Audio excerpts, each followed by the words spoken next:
Zion Williamson and Jordan Brand, betting on potential at scale. Honorable mention is the Zion Williamson deal with Jordan's brand. In 2019, the NBA noted a record-breaking rookie endorsement deal. Zion Williamson inked a 7-year, $75 million endorsement deal with Jordan Brand before ever playing an NBA game, making it the costliest shoe contract ever for a rookie.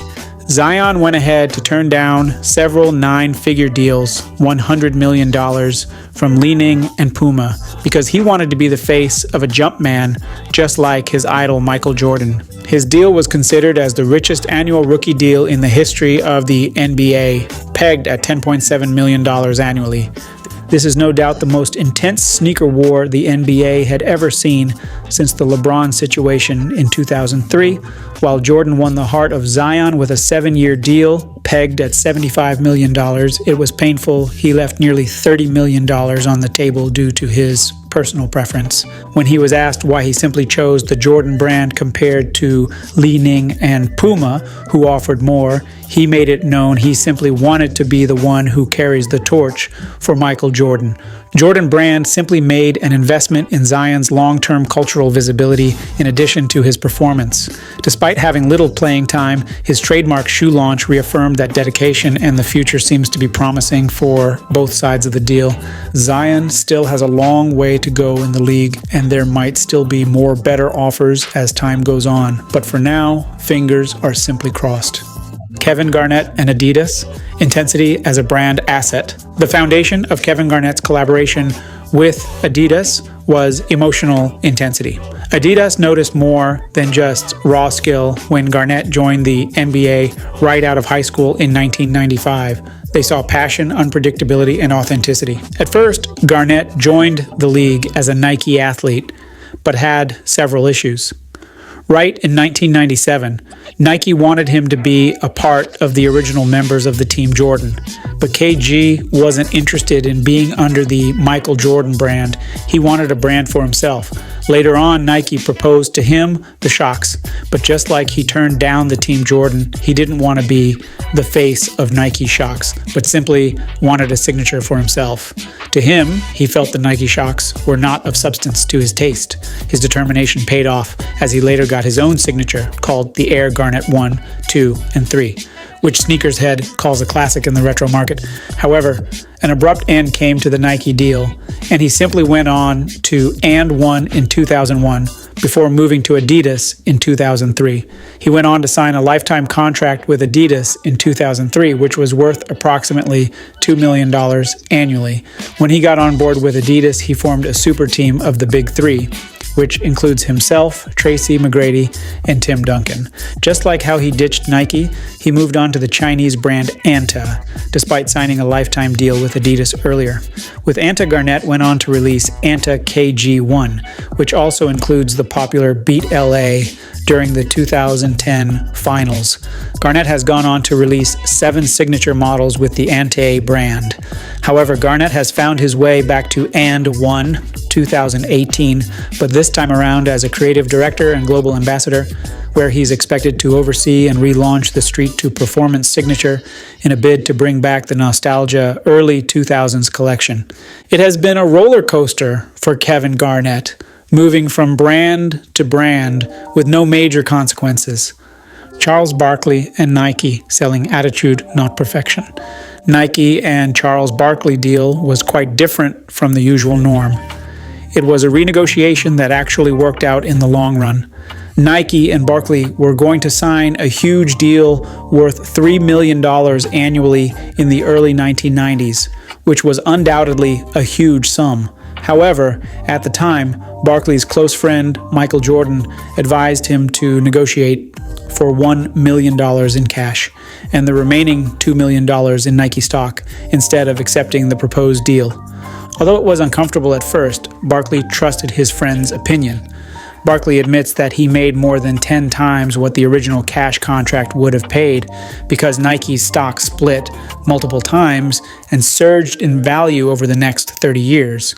The iconic "I am not a role model" commercial became one of the most talked about sports advertising of all time. Nike was giving both sanitized brilliance and genuineness. while Barkley's distinctive shoes, particularly the Air Max CB range, mirrored his aggressive approach and unabashed demeanor. Barkley became one of Nike's top earners of the decade as a result of the renegotiation, revealing that titles were not the only way to dominate endorsements. If you haven't subscribed to the channel, just know it's a great disservice, so smash the subscribe button and ensure you give this video a thumbs up. Luka, Dončić, and Jordan Brand, the global heir apparent. Before Luka came to the NBA, he was signed on contract with Nike in Spain. However, when he moved down to the NBA, he simply came as a sneaker free agent. In 2019, Luka signed a 5-year deal worth $100 million with the Jordan Brand. At first, when he signed this deal, he wasn't giving a shoe signature. What he did in the first 3 years was to wear player editions of the Air Jordan line. But come 2022, he had proved he was a perennial MVP, and they went on to release the Jordan Luka one, which was successful on all ends. And in late 2023, the Jordan Brand noticed he was becoming the face of the league. A massive extension contract was introduced, which is expected to run till 2029. The Jordan Brand recorded a massive boost in market sales when Luka was traded to the Lakers in February 2025, which resulted in the Jordan Brand doubling his merchandise. Luka has shown incredible value with his contract and signature line, while he smiled to the bank with a $20 million annual deal, while having a full creative input on all of his designs. Shaquille O'Neal and Reebok. Power, personality, and reach. By the time Shaquille O'Neal made his way into the NBA in 1992, he wasn't just a random guy, he was basically larger than life. However, Reebok was able to identify that Shaq wasn't just a dominant center in the league, he was a walking billboard, and they decided to bank on him. Reebok signed him to a rookie endorsement deal worth around $40 million with his signature shoe called Shaq Attack, which was a bold move for an unknown NBA player at the time. He was Reebok's first signature athlete in 1992, who also returned several years later to purchase the company. In a twist of event, Shaw turned down an extension and decided to launch his own sneakers line, the Shaq sneaker line, with the aim of being affordable after being challenged by a mother of a fan who lamented the expensive price of the Reebok sneakers, making him know that his partnership with Reebok was quite unaffordable for her. He went on to partner with Walmart for his Shaq U footwear, which retailed for about $15 and $30. It was at that time Shaq built his own downtime empire, unlike every other player who solely had to rely on a third party for their own brand. By 2021, Shaq and Walmart had sold roughly 400 million sneakers in the market, thereby earning him the title Jordan of the Downstairs Market. And fast forward to 2026, he is considered as a powerful executive in the sneakers industry. And in 2015, Shaq took a bold step by selling the rights to his name and image to the Authentic Brand Group, where he got on board as a shareholder. He didn't just settle for cash. He went ahead to get equity from the brand, making him the second largest individual shareholder at ABG. It was no doubt a smart move for Shaq, but just like Oliver Twist, he decided to take things further by buying Reebok from Adidas in 2022 for $2.5 billion, the same brand that had initially signed him in the early years of his career. In late 2023, he became the president of Reebok basketball, and Allen Iverson became his vice president. He simply went from that underground player to owning one of the best brands in the world. Magic Johnson and Converse, star power before the shoe wars. Converse dominated basketball before the sneaker culture became a thing. Magic Johnson got into the NBA at an ideal time in 1979, and Converse soon established him as one of their flagship athletes. Magic, along with Larry Bird and then Michael Jordan, helped Converse dominate the NBA in the 1980s. Unlike every other deal, Magic Johnson didn't get the best out of his deal. At the time of the deal with Converse, he also got a deal option with Nike, but all he got from Nike was 100,000 stock option and $1 royalty for every shoe sold, as they were barely a few years old and didn't have substantial cash to back the deal up. On the other side, Converse offers Magic $100,000 cash yearly. But Magic at the time didn't really know what stock was. chose the $100,000 cash annually with Converse because he wanted to take care of his family members immediately. If Magic had gone for the Nike stock option, it is estimated that he would have worth $5.2 billion today. He has been quoted saying, if only he had proper knowledge of stock, Michael Jordan would have been making him money for every sneakers he sold. His partnership with Converse went on for 12 years, but he considered those years as an unhappy 12 years. Stephen Curry and Under Armour, the underdog effect. One of the most significant moments in NBA commercial history is Stephen Curry's sponsorship with Under Armour. After 4 NCAA and early NBA seasons, Curry was a rising MVP player in 2013, but he wasn't yet a worldwide superstar at the time. Nike had the option of partnering with him, but declined to match Under Armour's offer, instead signing him to a modest multi-year deal worth around $4 million. At that time, Under Armour was battling for relevance in the basketball market against giants like Nike and Adidas, but that decision was revolutionary. Under Armour's basketball identity was largely shaped by Curry's deep shooting and friendly demeanor, which changed people's ideas about what a company could accomplish with a single but emerging talent. Their collaboration developed into contracts worth an estimated $215 million for 12 years, which is considered as one of the wealthiest shoe agreements in the history of the NBA. By the time Curry had won back-to-back MVP awards and guided the Golden State Warriors to titles. Alongside with cash, the deal included 8.8 million shares of Under Armour stock, which at the time was worth around $75 million. Under Armour granted Curry complete creative freedom, and the Curry brand blossomed into a distinct company that boosted sales of apparel and lifestyle products in addition to sports sneakers. He was also named the president of the Curry brand. Although their partnership has been described as unique, Stephen Curry and Under Armour have, however, announced they are parting ways in late 2025.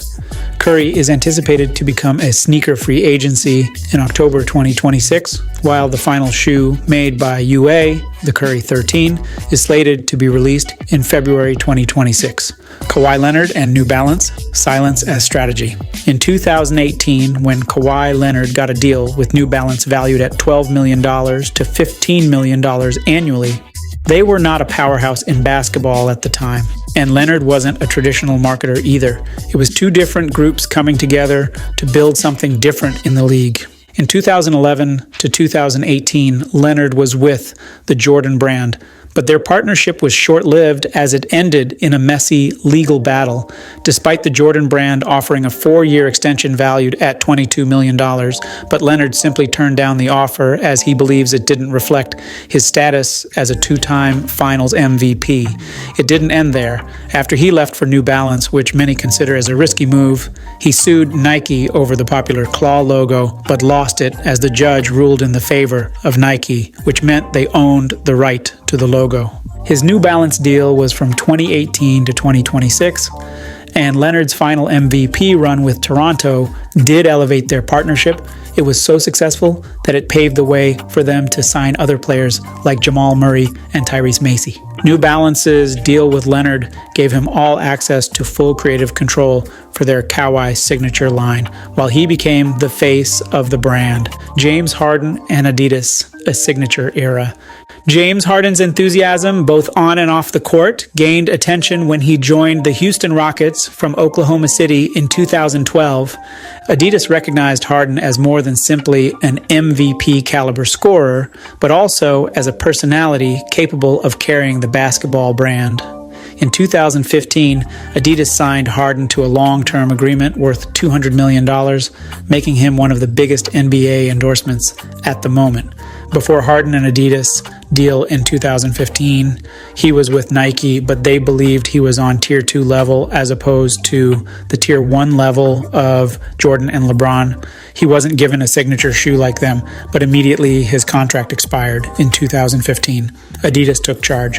Adidas provided Harden with full creative freedom and his own signature brand, which combined performance technology with lifestyle appeal.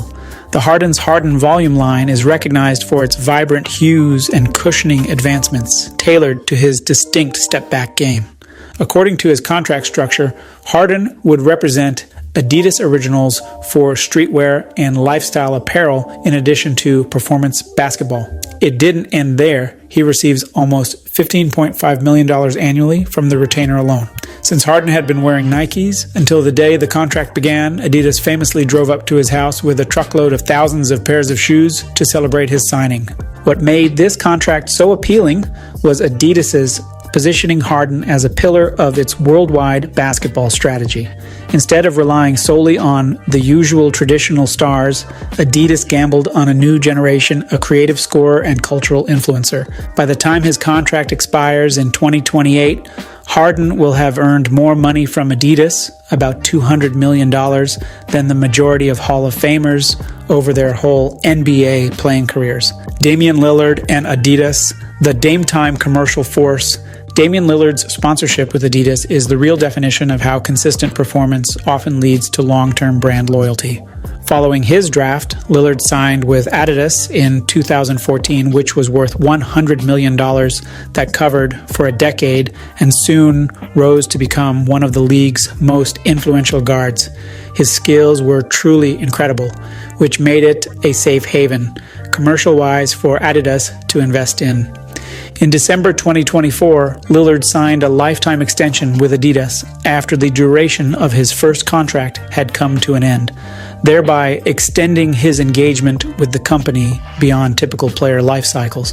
This deal made him the first active player in this current era to join the elite group to receive a lifetime commitment, which was the same as Lionel Messi, although the lifetime deal wasn't disclosed to the public, but it did put him on the wavelength as LeBron James, Michael Jordan, and Kevin Durant. Adidas engaged in worldwide marketing, retail experiences, and digital storytelling, highlighting Lillard, connecting his tale to broader cultural currents such as music, fashion, and gaming culture, all of which resonate powerfully with younger customers, which was their primary focus. It didn't stop there. Adidas renamed its basketball facility at their North American headquarters the Damian Lillard Court in 2024, marking the first time a player had been honored in this manner. In 2026, Adidas and Dame are coming through with the Dane X, which is to celebrate his 10th trademark shoe. It is expected to be released on February 13th, 2026. On the clause of his deal, Adidas also includes his rapping career, where they get to sponsor his performances and music videos.